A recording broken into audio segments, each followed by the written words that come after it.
Hello friends, daily current affair programme में आप सभी का स्वागत है। जो इंपॉर्टेंट क्वेश्चंस है आज के जो है उनको देखते हैं हम लोग। देखिएगा, फर्स्ट क्वेश्चन है आपके सामने।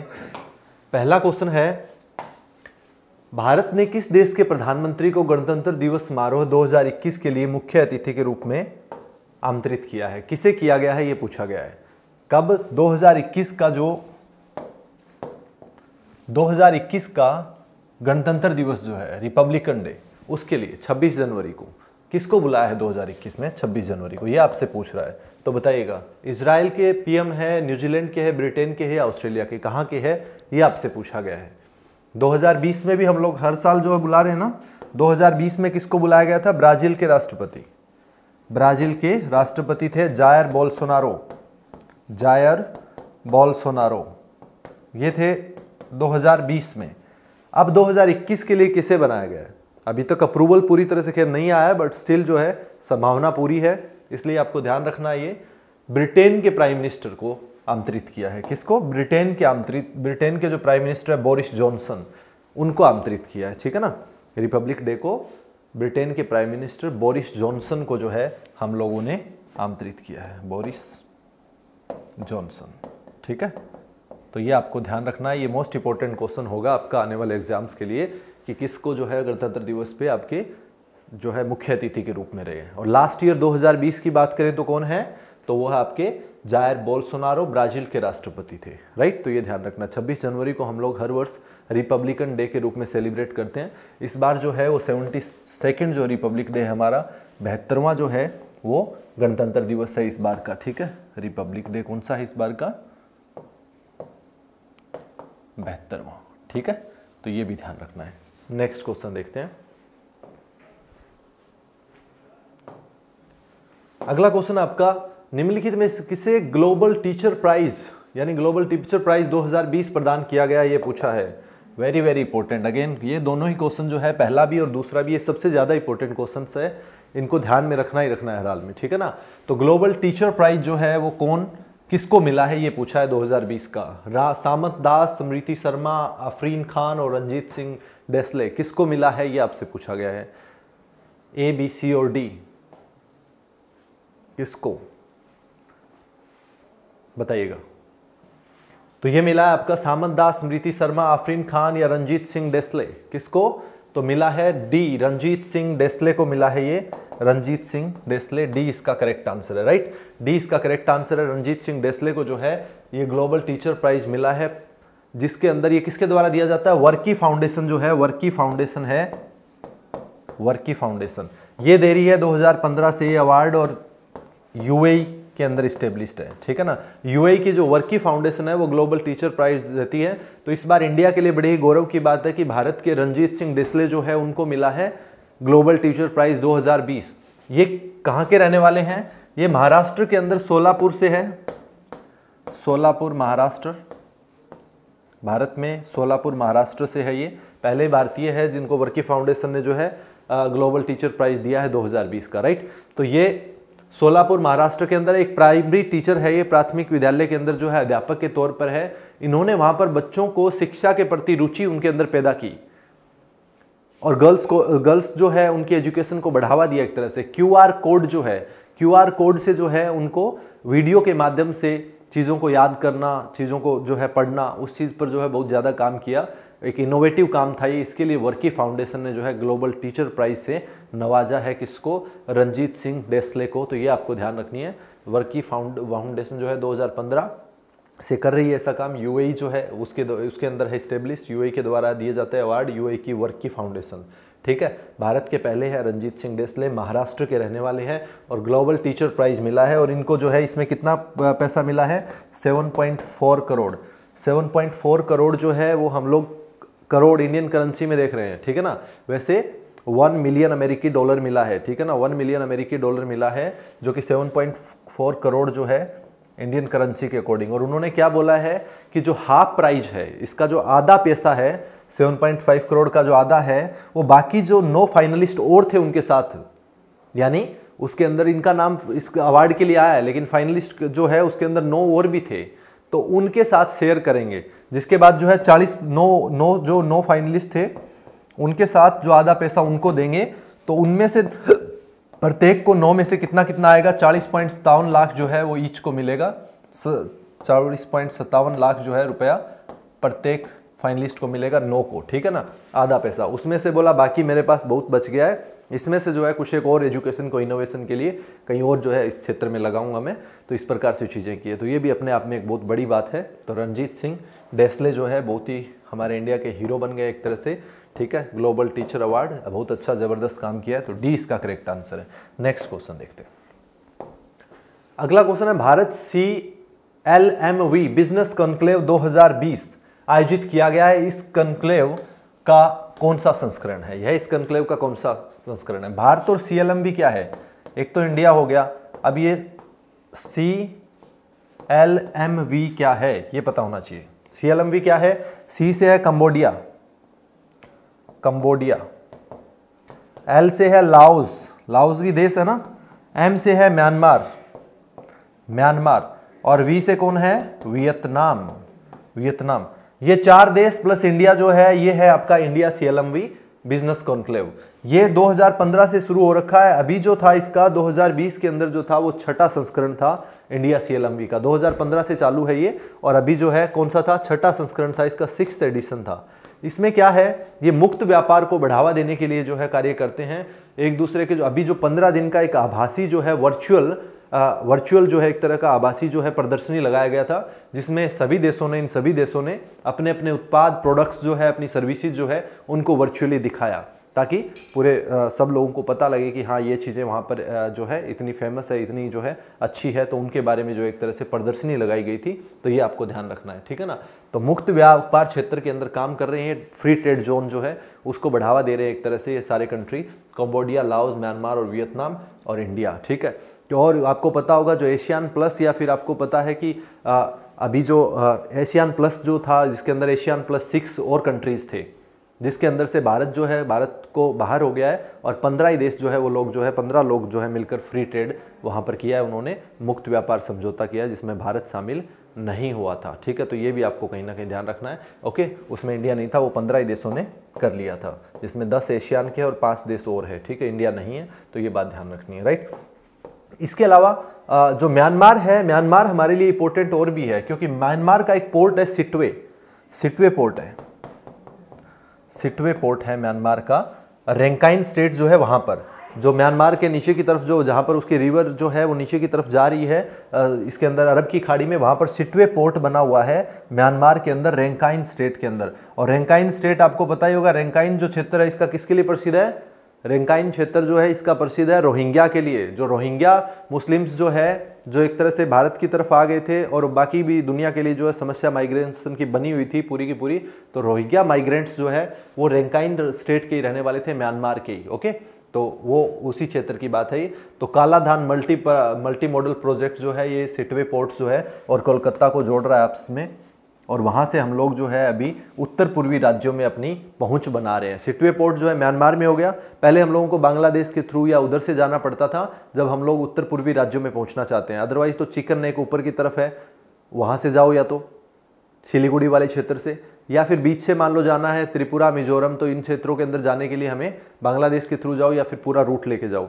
इसलिए हम लोग नीचे से अब जो है सिटवे पोर्ट के थ्रू सीधा सी कनेक्टिविटी कर लिया है, ठीक है ना। तो कुछ भी भेजना है, कुछ भी जो कनेक्टिविटी करनी है, तो वहाँ से हम लोग, इसलिए कालाधन जो है मल्टीपर्पज़ प्रोजेक्ट जो है वो म्यांमार और इंडिया के बीच में या वहाँ पर डेवलप किया गया है। कालाधन मल्टी मॉडल प्रोजेक्ट जो है, अगर उससे पूछे तो वो म्यांमार में भारत के द्वारा विकसित किया गया है। तो ये आपको ध्यान रखना है, multi modal transit transport project है ये कालाधन, ठीक है। कालाधन कहाँ पर है? कालाधन, कालाधन तो ये म्यांमार के अंदर है, ठीक है। तो ये CMLV के बारे में ध्यान रखना है। 2015 से ये चल रहा है, तो अभी जो है इंडिया CLMV का ये 2020 के अंदर 6ठा संस्करण था, या 6ठा जो है इसका एडिशन था। तो इसका C करेक्ट आंसर हो जाएगा, C इसका करेक्ट आंसर हो जाएगा। क्लियर है चीज?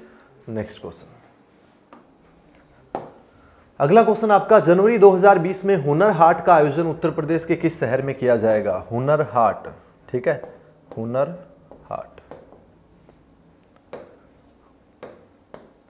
हुनर हाट जो है ये एक्चुअल में मिनिस्ट्री ऑफ माइनॉरिटी अफेयर्स जो है, मिनिस्ट्री ऑफ माइनॉरिटी अफेयर्स जो है, उसके जो मिनिस्टर है मुख्तार अब्बास नकवी, उन्होंने उद्घाटन किया था। इसके तहत क्या है, जो हस्त निर्मित उत्पाद है, जो शिल्पकारों द्वारा हस्त निर्मित उत्पाद है, उनको हम लोग बढ़ावा दे रहे हैं, उसको एक इंटरनेशनल मार्केट प्रोवाइड की जा रही है, उसको एक इंटरनेशनल एक्सपोजर जो है प्रोवाइड किया जाता है, जिसमें काफ़ी दुर्लभ जो है कीमती आइटम्स बनाए जाते हैं और वो जो है दुनिया भर में खरीदे जा सकते हैं। उसके लिए ऑनलाइन पोर्टल जो है हम लोगों ने विकसित किया हुआ है। तो हुनर हाट का जो है ये एक तरह से प्रदर्शनी है, ये कहाँ पर लगाई जाएगी ये पूछ रहा है आपको, उत्तर प्रदेश के जनवरी 2021 में जो लगेगी, तो ये आपको बताना है। तो बताइएगा इसका क्या आंसर है, मथुरा है या फिर इसका आंसर आगरा है या प्रयागराज है या लखनऊ है, क्या करेक्ट आंसर है, ए बी सी और डी, ये आपको बताना है। बताइएगा क्या है करेक्ट आंसर।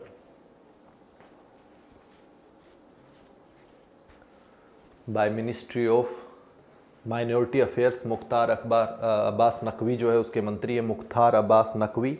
उन्होंने जो है हुनर हाट के बारे में बताया कि अभी 21 जनवरी 2020 को जो है आयोजित किया जाएगा लखनऊ में, लखनऊ के अंदर, ठीक है ना। तो ये ध्यान रखना है, नुमाइश ग्राउंड जो है, नुमाइश मैदान जो है लखनऊ का, वहाँ पर होगा, ठीक है। तो ये आपको ध्यान रखना है इसको। इससे पहले जो है अभी दिसंबर में भी होने वाला है, दिसंबर में जो है इसके अंदर उत्तर प्रदेश के अंदर रामपुर में जो है 18 से 27 दिसंबर जो है वो लगेगी रामपुर, ठीक है, 18 से 27 दिसंबर उत्तर प्रदेश के अंदर रामपुर के अंदर। इसके बाद जो है आपकी शिल्पग्राम जो है लखनऊ के अंदर, वहाँ पर लगेगी जनवरी के अंदर, 21 से 25 जनवरी के बीच में, ठीक है ना, 21 से 25 जनवरी के बीच में लखनऊ के अंदर नुमाइश मैदान के अंदर, ठीक है। तो ये 21 से 25 जनवरी के बीच में होगी 2021 के अंदर, तो इसलिए आपसे पूछा गया, राइट। इसका थीम जो रहेगा वोकल फॉर लोकल, इसका थीम क्या है, थीम है इसका वोकल फॉर लोकल, यानी लोकल उत्पादों को हमें ज़्यादा से ज़्यादा बढ़ावा देना है, मुद्दे की बात यही है। इसके अलावा इसका जो उद्घाटन है वो कौन करेंगे, इसका जो इनोग्रेशन है हुनर हाट का, हुनर हाट का वो कौन करेंगे, वो करेंगे नितिन गडकरी जी जो हमारे ट्रांसपोर्ट मिनिस्टर हैं। इसके अलावा विनय कुमार सक्सेना और नितिन गडकरी जी जो है इसका उद्घाटन करेंगे। ये भी आपको कहीं ना ध्यान रख लेना थोड़ा सा, तो ये आपको ध्यान रखना है, ठीक है ना। ये जो विनय कुमार सक्सेना जी है, ये खादी विलेज जो है उस कमीशन के अध्यक्ष है, ठीक है ना। तो खादी विलेज इंडस्ट्रीज कमीशन जो है उसके अध्यक्ष है विनय कुमार सक्सेना, और नितिन गडकरी ट्रांसपोर्ट मिनिस्टर जो है उसका उद्घाटन करेंगे, जो कि लखनऊ के अंदर होगी, ठीक है, 21 से 25 जनवरी। तो हुनर हाट ध्यान रखना है आपको, क्लियर। तो हुनर हाट के अंदर ये ध्यान रख लेना, माइनॉरिटी अफेयर्स जो है मिनिस्ट्री ऑफ माइनॉरिटी अफेयर्स के द्वारा है ये, ओके। और उसके मिनिस्टर कौन सा, Mukhtar Abbas Naqvi, clear. Next question आपका, फेसबुक समर्थित डिजिटल करेंसी लिब्रा को नियामकों से अनुमति प्राप्त करने के लिए किस रूप में पुनः प्रस्तुत किया गया है। लिब्रा जो है वो फेसबुक की करेंसी है, जिसका आजकल हम लोग सुनते हैं क्रिप्टो करेंसी, तो ये क्रिप्टो करेंसी है, ठीक है ना। लिब्रा क्या है, फेसबुक की क्रिप्टो करेंसी है, जिसको जनवरी 2021 को जो है लॉन्च करने वाला था फेसबुक लिब्रा को, ठीक है। अब जो है इसको रेगुलेटिंग समस्या दिक्कत है, नियामक मतलब रेगुलेशन, तो इसको रेगुलेटरी समस्याएं आ रही है। तो यूएस से इस चीज़ से खुश नहीं है कि ऐसी क्रिप्टो करेंसीज के लिए कोई प्रॉपर रेगुलेशन नहीं हो रही है, इसलिए इसको आने नहीं दिया जा रहा है मार्केट के अंदर।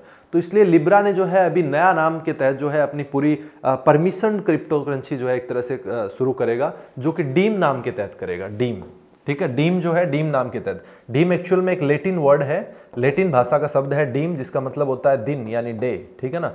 डीन जो है वो डीम एक लेटिन भाषा का शब्द है जिसका मतलब होता है दिन, ठीक है। तो ये फेसबुक के द्वारा जो है लिब्रा जो है फेसबुक की थी पहले, जिसको डीम के रूप में कर दिया गया है अभी, तो ये आपको ध्यान रखना है। इससे पहले अगर बात करें हम लोग क्रिप्टो करेंसी की, तो क्रिप्टो करेंसी जो है पहली क्रिप्टो करेंसी जो है 2009 में कौन सी आई थी, बिटकॉइंस, ठीक है। बिटकॉइंस जो है पहली क्रिप्टो करेंसी थी, बिटकॉइंस, जो कि ब्लॉकचेन टेक्नोलॉजी पर आधारित होती है, ब्लॉकचेन टेक्नोलॉजी, ठीक है ना। ब्लॉक्स जो है उसके आधार पर, तो ब्लॉकचेन टेक्नोलॉजी जो ब्लॉक के साथ ब्लॉक्स जुड़े हुए हैं तो ब्लॉकचेन हो गई, ठीक है ना। ब्लॉक्स की चेन मतलब ब्लॉकचेन, ठीक है, यानी आपस में कनेक्टिविटी लाइक दैट। तो ये सिस्टम जुड़ा हुआ इस टाइप से, ठीक है। तो ब्लॉकचेन टेक्नोलॉजी है पर आधारित होता है बिटकॉइंस, और बिटकॉइंस जो है किसके द्वारा, सातोशी नाकामोटो, जिसको किसी ने देखा नहीं अभी तक, कौन है ये आदमी, जो बिटकॉइन बना के चला गया, या पहली जो है क्रिप्टो करेंसी बिटकॉइन बना के चला गया, सतोशी नाकामोटो। तो ये भी ध्यान रखना है, क्रिप्टो करेंसी पहली थी बिटकॉइन। अभी तो मार्केट में और बहुत सारी आ रही है, एथेरियम आ रखी है, टिटकॉइन आ रखी है इवन, इसके अलावा जो है रिप्पल आ रखी है। तो बहुत सारी बिटकॉइन जो है अभी क्रिप्टो करेंसी आ रखी है। तो ब्लॉकचेन टेक्नोलॉजी जो है उस पर आधारित है, जिसको नीति आयोग बोल रहा है कि अब हम जो है गवर्नमेंट फंक्शंस के अंदर और बहुत सारी चीज़ों के अंदर जो है आपकी ब्लॉकचेन टेक्नोलॉजी का इस्तेमाल करेंगे। तो ये ब्लॉकचेन टेक्नोलॉजी पर आधारित होती है, ठीक है। और इसका जो है इसका नाम क्या रखा है, फिर रखेगा अभी फेसबुक लिब्रा को यूज़ करेगा एज ए डीम, ठीक है। तो पूरी तरह से नाम बदला गया है। लिब्रा नाम भी कई बार एग्जाम्स में पूछा गया था, अब जो है नया नाम भी पूछने की संभावना है। तो डीम हो गया है लिब्रा, ध्यान रखना है। नेक्स्ट क्वेश्चन देखते हैं। अगला क्वेश्चन है, निम्नलिखित में से किस मंत्रालय ने भारत में पुलिस स्टेशनों की वार्षिक रैंकिंग जारी की है? किस मंत्रालय ने जो है पुलिस स्टेशनों की वार्षिक रैंकिंग जारी की है? तो ये आपको बताना है। वित्त मंत्रालय, विदेश मंत्रालय, गृह मंत्रालय, स्वास्थ्य एवं परिवार कल्याण मंत्रालय। ए, बी, सी और डी, क्या इसका करेक्ट आंसर है? बताओ क्या इसका सही आंसर है? ए, बी, सी और डी।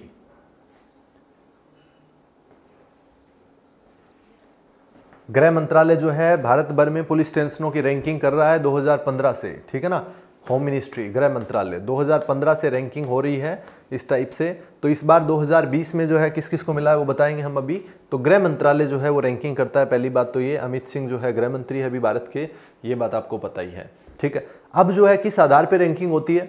तो रैंकिंग होती है कि कितना जो है महिलाओं के खिलाफ अपराध जो है कैसा रहा है उस क्षेत्र के अंदर, कितना उस पर रोक हुई है। इसके अलावा जो है कमजोर वर्ग के खिलाफ जो है क्या कुछ हुआ है, कमजोर वर्ग जो है कितना उत्पीड़ित है उस क्षेत्र के अंदर। इस आधार पर संपत्ति से संबंधित जो है जो अपराध है या उसका जो है क्या कुछ है। तो ये रैंकिंग के जो है पैरामीटर्स है जिनके आधार पर ये रैंकिंग तय की जाती है।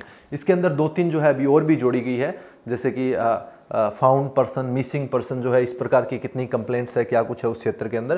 तो ये कुछ 1-2-3 चीज़ें और भी जोड़ी गई इस रैंकिंग के अंदर, ठीक है। इसके अंदर अब अगर इस बार की बात करें तो मणिपुर के अंदर जो है थाना है एक मणिपुर का, वो आपका थोबुल जिले के अंदर, मणिपुर के थोबुल जिले के अंदर जो है थाना है नोंगपोक सेकमी या नोंगपोक सिक्किमी, ठीक है ना। ये जो है ये नोंगपोक सिकामी जो है ये थाना जो है प्रथम स्थान पर आया है। तो ये नाम थोड़ा सा अजीब है लेकिन आपको याद रखना है। नोंगपोक सिकामी जो है ये थोबल जो है जिला है मणिपुर का, वहाँ पर है थोबुल जिले के अंदर मणिपुर के अंदर। तो ये आपका फर्स्ट रैंक मिला है इसको। इसके अलावा जो है सेकंड रैंक किसको मिला है इसमें? तो सेकंड रैंक है इसके अंदर तमिलनाडु के सलेम शहर, तमिलनाडु के सलेम शहर के सुरमंगलम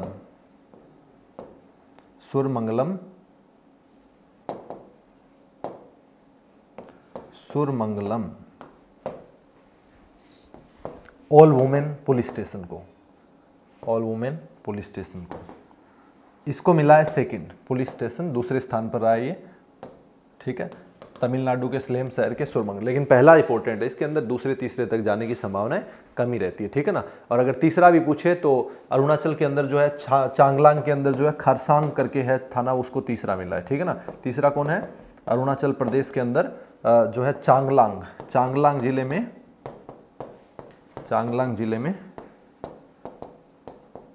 खरसांग पुलिस स्टेशन, खरसांग, ये आपका थर्ड नंबर पे आया, ठीक है ना। तो 2015 से जो है गृह मंत्रालय द्वारा ये किया जा रहा है, ये आपको ध्यान रखना है। इसके अलावा केग ने अभी रिपोर्ट दिया था कि ये जो पुलिस स्टेशन के अंदर आधुनिकीकरण के लिए, इंफ्रास्ट्रक्चर डेवलप करने के लिए जो पैसा आ रहा है इसका यूटिलाइज नहीं कर रहे हैं लोग। तो ऐसा करके भी इनका जो है वो करना चाहिए। पैसा जब आ रहा है आपका इंफ्रास्ट्रक्चर और आधुनिकीकरण, मॉडर्नाइजेशन करने का पुलिस स्टेशन को, बट नहीं किया जा रहा है कई जगह पर। तो ऐसा केग की रिपोर्ट में अभी बताया गया था। तो आप लोगों को क्या ध्यान रखना है कि पुलिस स्टेशनों की वार्षिक रैंकिंग गृह मंत्रालय करता है। और मणिपुर का जो नोंगपोक सिकामी जो है थोबुल जिले के अंदर, वो पहला स्टेशन रहा है, पहला पुलिस स्टेशन जो है रैंकिंग के अंदर फर्स्ट आया है नोंगपोक सिकामी, ठीक है, थोबुल जिले के अंदर, ध्यान रखना है, फर्स्ट है। नेक्स्ट क्वेश्चन आपका, नेक्स्ट क्वेश्चन क्या है? निम्नलिखित में से किसे time kid of the year award से सम्मानित किया गया? किसे किया गया है time kid of the year award से सम्मानित? ये आपको बताना है। बताइएगा। Suresh Mehta, Geetanjali Rao, Neha Jaanwani, Akshay Singh. Time kid of the year time kid of the year by magazine, कौन सी, टाइम मैगजीन द्वारा, कवर पेज पे है, ठीक है, टाइम मैगजीन, टाइम मैगजीन द्वारा, ठीक है ना। तो किसको, 15 वर्षीय है ये, भारतीय मूल की 15 वर्षीय बच्ची है, भारतीय मूल की है, यूएसए की रहने वाली है, भारतीय मूल की है, यूएसए की रहने वाली है। तो ये है गीतांजलि राव, ठीक है, गीतांजलि राव। गीतांजलि राव को time kid of the year award से सम्मानित किया गया, ठीक है ना। 15 वर्षीय यूएसए की गीतांजलि राव, लेकिन भारतीय मूल की रहने वाली है, भारतीय मूल, इंडियन ओरिजिन है, तो इसलिए हम लोग जो है यहाँ पर इंडिया के करंट अफेयर्स में उसको पढ़ रहे हैं, राइट। तो ज़्यादा इंपॉर्टेंट हो जाता है। अब एक चीज़ क्या है कि इसको क्यों मिला है, तो इनोवेशन के लिए दिया गया है। इसने जो है एक तो क्या किया है कि साइबर बुलिंग जो है उसको रोकने के लिए ऐप डेवलप किया है, ठीक है ना।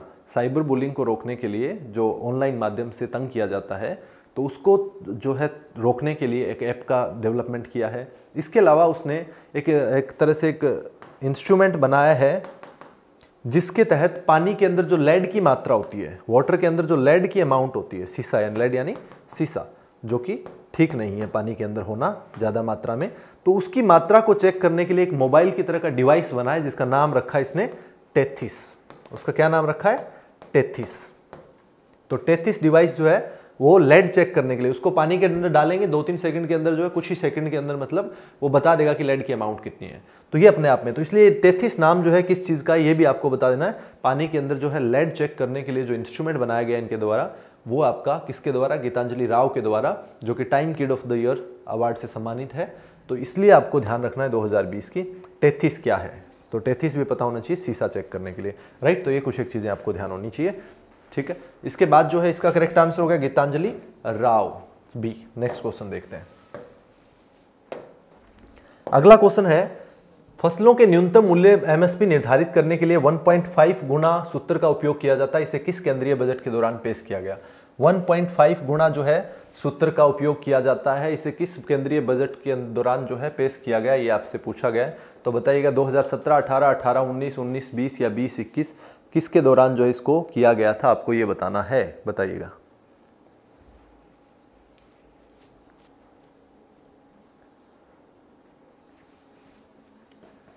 एमएसपी जो है आपको पता है, मिनिमम सपोर्ट प्राइस, एमएसपी किसके द्वारा निर्धारित की जाती है, एमएसपी सीएसीपी, ठीक है ना। सीएसीपी जो 2007 इसके अंदर 1965 के अंदर बनाई गई थी संस्था जो है, 1965 के अंदर जो सीएसीपी बन गई थी, अब ये निर्धारित करती है कृषि लागत एवं मूल्य आयोग। कृषि लागत एवं मूल्य आयोग जो है ये करती है निर्धारित, सीएसीपी यानी कृषि लागत एवं मूल्य आयोग ये निर्धारित करती है एमएसपी का, ठीक है। एमएसपी का निर्धारित करती है, इसके लिए फॉर्मूला क्या है, 1.5 गुणा A2 और FL, ठीक है, A2 एंड FL। ये हम लोग जो है ये पूरा सूत्र जो है एमएसपी के लिए हम लोगों ने निर्धारित करने के लिए बनाया हुआ है, A2, FL और 1.5। तो इसमें क्या रहता है, देखो A2 का इसमें क्या मतलब होता है। A2 का मतलब होता है कि किसान ने अगर कुछ भी डायरेक्टली खरीदा है, बीज है, उर्वरक है, फर्टिलाइजर्स है, ठीक है, दवाइयाँ है, इन चीज़ का डायरेक्ट पैसा देना पड़ता है। तो ये सारी चीज़ें जो है A2 के अंदर, एमएसपी के अंदर जो है मेन यही चीज़ है कि आपका कितना जो है कॉस्टिंग आई है उस चीज़ पर, उसी के अकॉर्डिंग निर्धारित होता है। तो A2 क्या है, A2 का मतलब है कि बीज, उर्वरक, इन सब चीज़ों पर जो है डायरेक्टली कितना कॉस्ट आया है, वो सब चीज़ें, और दवाइयाँ हो गई, फर्टिलाइजर्स हो गए आपके, वो सारी चीज़ें आ गई, ठीक है। इसके अलावा FL जो है, FL क्या है, FL बोलता है कि जो अवैतनिक जो कार्य है, मान लो किसान खुद अपने खेत में काम कर रहा है, तो उसका तो वेतन तो नहीं काउंट हो रहा ना, उसको सैलरी तो नहीं दे रहे हैं आप लोग, वो खुद से काम कर रहा है।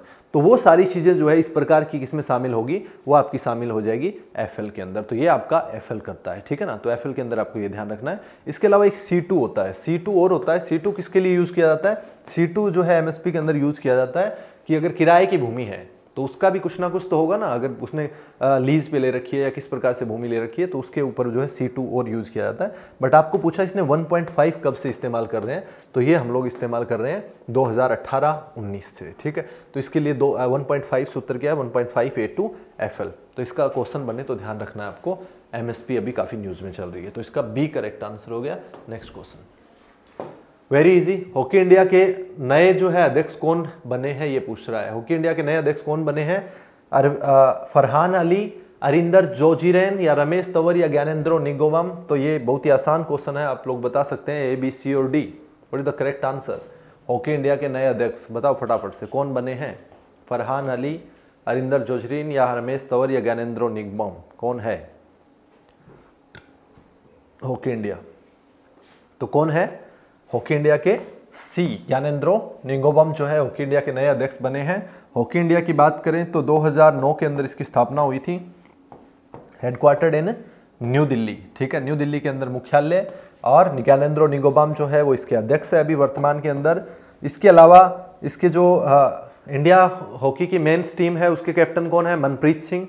मनप्रीत सिंह जो है, Manpreet Singh India men's hockey team के कैप्टन। और वुमेन्स की कौन है? रानी रामपाल। रानी रामपाल जो है वुमेन्स टीम की कैप्टन है, रानी रामपाल। तो ध्यान रख लेंगे आप लोग, मनप्रीत सिंह एंड रानी रामपाल। और 2009 से Indian hockey New Delhi, Gyanendro Ningombam, ठीक है। नेक्स्ट क्वेश्चन, अगला क्वेश्चन आपका, किस राज्य में भारत की प्रथम सौर आधारित जल आपूर्ति योजना की शुरुआत की गई है?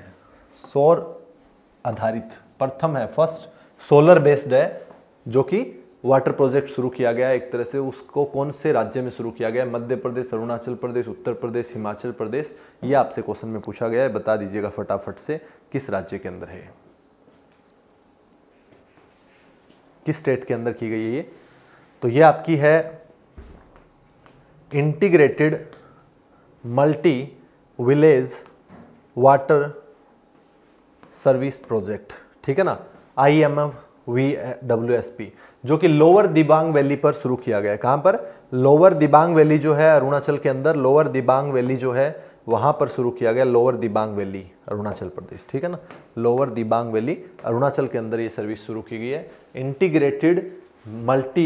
Integrated multi village water service project जो है, इसको दिबांग जो है कहां पर है? दिबांग रिवर है जो कि आपकी अरुणाचल प्रदेश के अंदर, ठीक है। और जब ब्रह्मपुत्र नदी अरुणाचल प्रदेश के अंदर प्रवेश करती है तो उसको किस नाम से जाना जाता है? दिहांग के नाम से जाना जाता है, दिहांग या शियांग, ठीक है ना। तो ब्रह्मपुत्र जो है उसको दिहांग के नाम से जाना जाता है। जैसे वो असम में प्रवेश करती है तब बनती है वो ब्रह्मपुत्र, तो राइट। तो वहां पर एक दिबांग वैली है, दिबांग जो है उसके ऊपर जो है या IMFVSP, इसके द्वारा जो है एक्चुअल में 28 करोड़ के आसपास का कॉस्ट आया, ठीक है ना, 28.50 करोड़ का जो है इस पर कॉस्ट आया है। और जो 28.50 करोड़ के साथ जो है ये प्रोजेक्ट जो है लॉन्च किया जा रहा है। इसके द्वारा 39 गांव को, 39 गांव को जो है अरुणाचल प्रदेश के अंदर बिजली जो है, पानी की सेवा जो है मुहैया करवाई जाएगी। तो ये आपको ध्यान रखना है, ठीक है ना। 39 गांव को जल आपूर्ति की जाएगी इस परियोजना के तहत। तो वेरी वेरी इंपॉर्टेंट अगेन। तो ये क्वेश्चन जो है प्रथम सोलर आधारित है, इसलिए इंपॉर्टेंट हो गया आपका, इसलिए क्वेश्चन जो है बनने की संभावना है। 39 गांवों को फायदा मिलेगा अरुणाचल प्रदेश में। तो क्या है? A, B, C और D। तो करेक्ट आंसर हो गया B इसका, अरुणाचल प्रदेश, ठीक है। अरुणाचल प्रदेश क्लियर हो गया। तो गजेंद्र सिंह शेखावत ने किया था इस परियोजना को शुरू 28.50 करोड़ की, राइट। तो इसी के साथ जो है ये थे आज के क्वेश्चंस जो इंपॉर्टेंट है। इसमें कई क्वेश्चंस तो इतने ज़्यादा इंपॉर्टेंट है जिनकी संभावनाएं बहुत ज़्यादा है अलग अलग एग्जाम्स के अंदर जो आने की, ठीक है ना। तो इनको थोड़ा सा सीरियसली जो है नोट डाउन करना है और बार बार रिवाइज करना है, ठीक है। तो इसी के साथ आज की क्लास यहीं पर समाप्त करते हैं। तब तक रिवाइज करते रहिएगा। मिलते हैं अगली क्लास में। Thank you so much, bye bye.